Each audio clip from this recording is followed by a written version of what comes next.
தீ விபத்தில் சேதமடைந்த தியாகராய நகரில் உள்ள சென்னை சில்க்ஸ் கட்டடத்தை இடிக்கும் பணி 3வது நாளாக தொடர்ந்து நடைபெற்று வருகிறது. இது குறித்த விவரங்களை நமது செய்தியாளர் ஆனந்தனிடம் கேட்கலாம். ஆனந்தன், கட்டட இடிப்பு பணி 3வது நாளா தொடர்ந்து நடைபெற்று வருது. தற்போது இடிப்பு பணி எந்த அளவில் இருக்கு?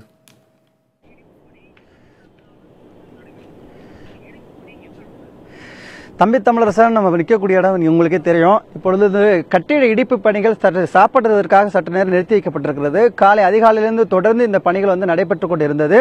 இந்த பணியில் குறிப்பாக இடிப்பது சற்று சிரமம் இருந்தது. அதெல்லாம் சரி செய்து தற்போது ராட்சத இயந்திரம் மூலம் ஹெட்டர் மூலம் இடிப்பதற்கான பணிகள் தற்போது நடைபெற்று வருகிறது.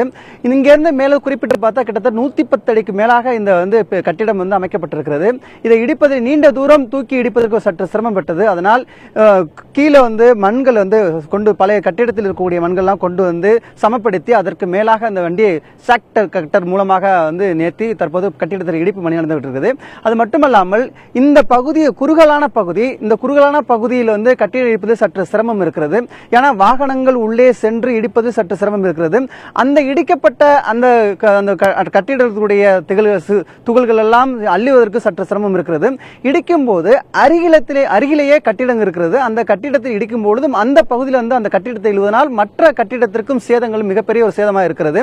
குறிப்பாக மேல தளத்திலேருந்து இடிக்கக்கூடிய ஒரு சூழல் இருக்கிறதுனால கீழே இருக்கக்கூடிய தங்கம் இருந்த பகுதி தற்போது கீழே தான் இருக்கிறது. இனி அது புதையலா தான் பார்க்கப்படுகிறது. இந்த புதையல் எப்படி எடுக்க போகிறார் என்று பொறுத்து தான் பார்க்கப்படுகிறது. அது மட்டுமல்லாமல் இந்த பகுதியில் கிட்டத்தட்ட உஸ்மான் சாலையில் கிட்டத்தட்ட பெருவாரியான கடைகள் இன்றும் திறக்கப்படாமல் இருக்கக்கூடிய சூழல் இருக்கிறது. இந்த பகுதியில் பொதுமக்கள் யாருமே அனுமதிக்கப்படவில்லை. தற்போது கட்டிடம் இடிக்கும் பணியில் தற்போது ஹெக்டர் மூலமாக தற்போது இயக்கக்கூடிய காட்சிகள் நாம் இப்போது பார்த்துக் கொண்டிருக்கிறோம். இந்த பணி தொடர்ந்து நடைபெறுகிறது. இந்த பணி ஒரு சில நாட்கள் மட்டும் நிறைவேறாது. கிட்டத்தட்ட ஒரு வாரத்துக்கு மேலாக நடைபெறும் எதிர்பார்க்கப்படுகிறது. இந்த பணியில் தீயணைப்புத்துறை அதிகாரிகள், காவல்துறை அதிகாரிகள் மற்றும் சென்னை பெருநகர மாநகராட்சி அதிகாரிகளிடம் தொடர்ந்து இந்த பணியில் ஈடுபட்டுக் கொண்டிருக்கிறார்கள். இந்த பகுதியை சுற்றி பொதுமக்கள் யாருமே அனுமதிக்கப்படவில்லை. தொடர்ந்து இந்த பணிகள் நடைபெற்றுக் கொண்டிருக்கிறது. தம்பி தமிழரசன், கட்டட இடிப்பு பணி குறித்த தற்போதைய தகவல்களை வழங்கியமைக்கு நன்றி ஆனந்தன்.